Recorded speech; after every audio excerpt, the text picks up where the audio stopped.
ఏదో ప్రెస్లో పనిచేసి తన నాలెడ్జ్ని ఖర్చు పెట్టి తన నాలెడ్జ్ని రక్తాన్ని శ్రమని కూడా దారపోసి ఆడిచ్చే జీతంతో బతికే బతుకు కాకుండా తన సొంత కాళ్ళతోటి తన సొంత ఇండివిజువాలిటీ తోటి తెలివితేటలతోటి ఈ ఇన్ఫ్లుయెన్సర్స్ అనే కొత్త ప్లాట్ఫామ్ వచ్చినందుకు మీ అందరికీ నిజంగా చాలా గొప్ప విషయం.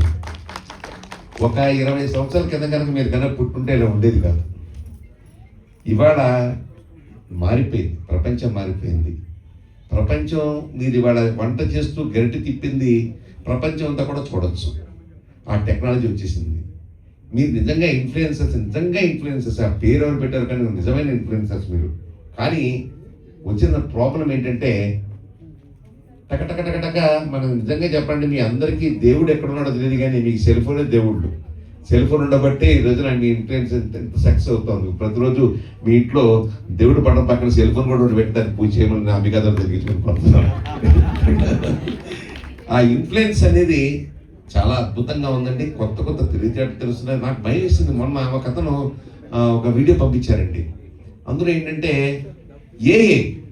ఏ టెక్నాలజీ మాట్లాడుతుంది. బామ్మగారంట, ఇతనేమో మాట్లాడుతున్నాడు, అమ్మా నాకు కొద్దిగా డబ్బులు తక్కువగా ఉన్నాయమ్మా, ఏం చేయాలమ్మా అని అంటే ఏ టెక్నాలజీ బామ్మ నాయన కంగారు పడు మాకు నాన్న, నీకు ఈ పని చేసుకున్నా ఇలాగ వస్తుంది డబ్బు, ఇలా పని చేసుకున్నానని ఏ టెక్నాలజీ వచ్చింది అంటే మీకు కూడా దెబ్బ కట్టే ఏ టెక్నాలజీ వచ్చేసింది. వాళ్ళ బామ్మే మాట్లాడింది మొత్తం సినిమా ఒక 10 నిమిషాల సేపు ఆ బామ్మ మాట్లాడుతూ ఇద్దరు మాట్లాడుతూ బామ్మ మాట్లాడుతూ ఇద్దరు అతను మనిషి లేడు.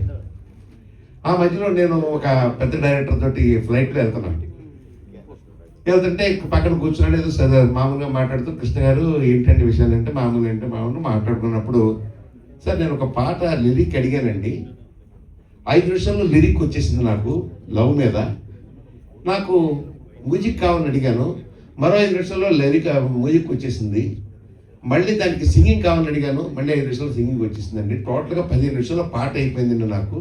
ఆ పాట నేను సినిమాలో పెట్టాను, పేరు చెప్పాను నేను కానీ ఆ పాట సినిమాలో పెట్టానని చెప్పాడు ఆయన. ఆశ్చర్యపోయాను. నిజంగా చెప్పాలంటే ఈ ఏ టెక్నాలజీ వచ్చిన తర్వాత ఎక్కడి దాకా వెళ్ళిపోతున్నాం, ఏమైపోతున్నాం కూడా తెలియని పరిస్థితిలో ఉన్నాం. కానీ ఇన్ఫ్లుయెన్సర్స్ని కూడా మిమ్మల్ని కూడా మింగేస్తుందేమో ఏ టెక్నాలజీ అనే భయం కూడా ఒక పక్కన నిజంగా ఉంది. అయినప్పటికీ కూడా పుర్రెకు బుద్ధి జోకు రుచి అంటారు.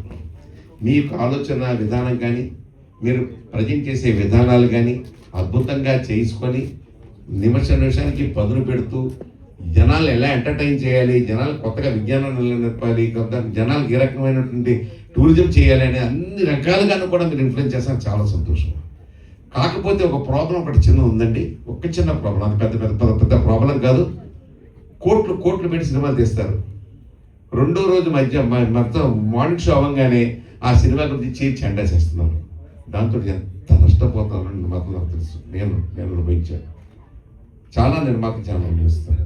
నేను చెప్పేది ఏంటంటే మీ యొక్క ఆలోచన 1-2 రోజులు కట్టేసుకోండి. శుక్రవారం సినిమా రిలీజ్ అయితే ఆదివారం దాకా మీ ఆలోచన కట్టేసుకుని సోమవారం మీరు విజృంభించడం కావాలంటే ఆ 3 రోజులు మమ్మల్ని బతకనండి, ఆ 3 రోజులు తిననివ్వండి నేను కోరుకుంటున్నాను. కాబట్టి వాళ్ళు ఏమైపోయిందంటే ఒక పక్క చూస్తేనేమో పెద్ద హీరో సినిమా లేదు, చిన్న హీరో సినిమా లేదు, మధ్యాహ్నం కల్లా ఉంటే మార్నింగ్ షో అవగానే మధ్యాహ్నం కల్లా టెలిఫోన్లో వచ్చేస్తాం.